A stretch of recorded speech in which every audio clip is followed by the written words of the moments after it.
Hi, hello. Um, it's a huge honor to be invited up on this stage. Um, my father was really excited when he heard I was coming here. Um, After having a few arguments a few days ago, um, when I told him that I don't feel Nigerian, he almost had a stroke. Um, I think this was some sort of good reconciliation. What I meant was I don't feel Nigerian, I feel Nigerian British, you know. The, I was born in Nigeria. But yeah, he told me that make sure you do this poem, not just because it's about him, but, but because it's about Nigeria also. Well, perhaps not in this country. The thunderstorms of a tropical country, right? Good. You need to know that. If you don't, just Google it or something. When I was born in Kanu, and my parents, as soon as I think about 10 to 11 months of me being born, they came over to this country, and I grew up with my uncle and my grandmother. But I would always speak to my father on the phone. He wasn't like, oh, typical black father. He was always there, and my mum also, and they were always, I think I spoke to them like once or twice a week. And speaking to my father on the phone, he had this thunderous voice. It was just the most, I don't know, I used to be scared of him. I've never seen him, but just from his voice alone. And I came to this country when I was 7 years old, and in Heathrow Airport, expecting to see this 6'10" guy, huge muscles, to match the voice. And I was taller than him. I was 7 years old as well, so you can imagine. Right, so I'm going to just read this. When thunderstorms came to interrupt playful afternoons, the other kids hated it. I, on the other hand, loved how they reminded me of my father's voice, booming through a static connection. What was it? 95, 96. My uncle would ferry my sisters and I on our backs of Okadas to the NITO office, the Joss branch. It was there where we would wait for my father's call in a room that smelt like the runway tarmac of Heathrow Airport, what times cornflakes. It was as if the walls heard the stories being told through the telephone and decided to seep fumes of hope through its terracotta wallpaper. That smell was insidious and taunting, but we cherished it. When my father left to go to London, I was too young to remember the comfort of his face, so his voice was my bat signal, my petri dish, teaching me that growth is possible, though I had been put in unnatural confines.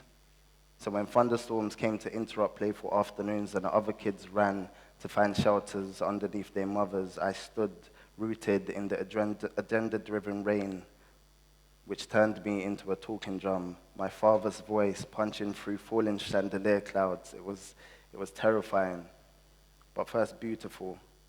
I would ask my father how he fit so much voice down such small wires, and why he bothered to even call a telephone when I could hear his voice all the way out here. My father's voice would rumble a whisper, telling me that sometimes thunder isn't meant to be heard by the masses. Sometimes thunder isn't meant to terrify. Sometimes thunder is just meant for that one person. My father's voice sounds like thunder, bone shaking. My father was voice, faceless.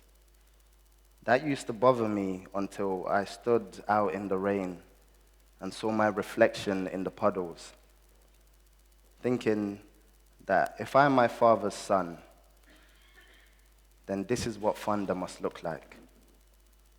Right, yeah, so with, I think it's lovely that Eddie Caddy came on. He was wearing a suit. Gosh, ridiculous.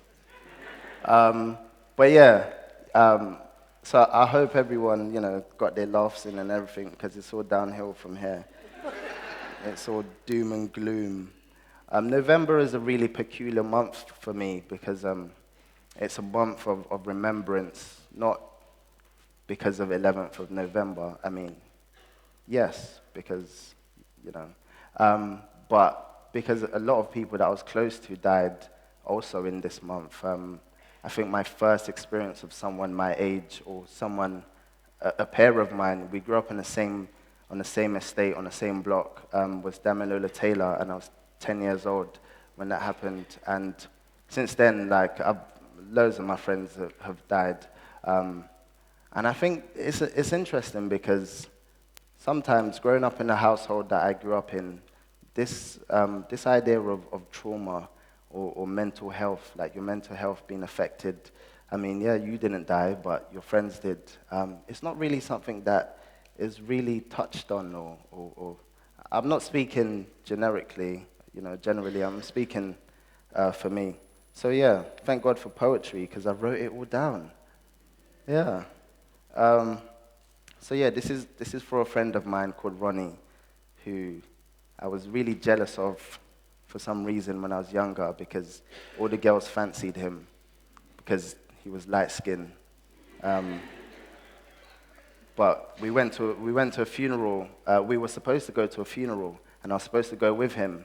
But because of uni, etc., etc., I ended up having to go to the funeral late. And by the time I got there, it turned out that Ronnie got shot at the funeral, and he died there. So this is a story from everyone or 5 people's perspectives. Yeah. It was also the first day on the job for a paramedic who was there. That was quite a hell of a day. Trauma's a warm bath. Just ask the boy who carries anger on his shoulders like 2 cannons. Blastoise bold, hardened like old eyes that know how wasteful it is to cry in a long drought. Often he would tell of how he took another boy's life at a funeral, how he pulled the trigger easy, like a bathroom light switch, how he laughed the body onto the concrete until he saw it would not respawn. There is a reason why children aren't pallbearers.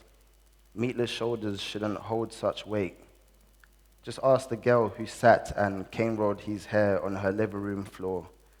Listen to the shiny version, how he took a life like he unscrewed a jam jar. Knew that there was too much theater in his voice. Decided to run him a bath and told him, when you can no longer laugh that day away like helium, the bosom of a warm bath will see you through. Just ask the paramedic on scene the day that it happened. Knew that the body was shoebox empty. All his training didn't tell him what to do when a boy gets shot at a funeral and the crowd refused to be force-fed, unwilling to ration bowed heads between 2 bodies. How bizarre it is to give CPR to a dormant body for 30 minutes. His sorriest apology. When it seems like your first day of work is like a pantomime, the spine of a warm bath will soak deep. Just ask the mother who worked until her hands curled like boiling crabs to have a son on safer shores, fed him, bought him toothpaste for 2 decades almost. When a phone call says you've birthed your son into a casket, a warm bath will smile you in. Just ask the boy writing this poem, scribbling the name of his dead friend on paper. He thinks the paper is a Ouija board. He thinks a poetry reading is a seance. What a farce, expecting the dead to speak in the voice of the living. When it feels like death is a party all your friends were invited to, and you weren't, a warm bath will sculpt you smooth. Yeah, I mean, I told you, it was about really going to be downhill. So I'm going to end. I see Nancy smiling at the back. Hello. I'm going to end on this poem because I think there's a lot of people on both sides of the fence. I'm not talking about country, I'm talking about both sides of the situation that can identify with this situation I mean, yeah, I do feel British, but the Nigerian bit kicks in, or the black bit kicks in sometimes, especially in the night. And I've been trying to write this poem for the longest time. It's like a huge poem, and I've tried so much, and this is it. This is the best I could come up with. I have a phobia of walking behind white women who have a phobia of walking in front of black men. That's it. Thank you, guys.